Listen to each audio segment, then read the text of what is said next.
जब बाप बूढ़ा हुआ तो बेटों की असलियत सामने आई। 5 बेटे, लेकिन एक ही बेटा जिसने बाप की इज्जत की। क्या मिला उसे? और बाकी बेटों का अंजाम क्या हुआ? शहर बगदाद के पास एक बूढ़ा बाप हकीम अपने आखिरी दिनों में अपने बेटों के घर घर भटका।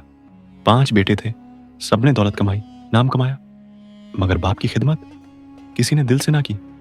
हसन खेतों का मालिक था, पर बाप की मौजूदगी से उकता गया। इकबाल दौलतमंद था, मगर मोहब्बत से खाली। उस्मान मसरूफ था, अहमद लालची निकला।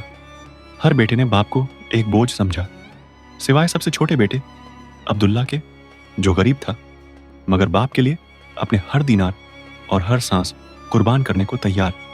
हकीम की आखिरी सांसों में अब्दुल्ला को एक अमानत सौंपी। बगदाद में जाबिर नाम के शख्स से एक संदूक लाने को कहा। अब्दुल्ला ने वो अमानत हासिल की, और जब खोला तो उसमें निकले बगदाद की कई दुकानें, अशरफियाओं और कीमती जवाहरात। ये सब सिर्फ अब्दुल्ला के लिए थे, लेकिन उसने वो दौलत भी भाइयों में बराबर बांट दी। भाइयों में दौलत बंटना ये सही रहा या उसके लिए बर्बादी? जानने के लिए हमारे चैनल दास्तान-ए-कल्ब पर जाएं और पूरी वीडियो देखें।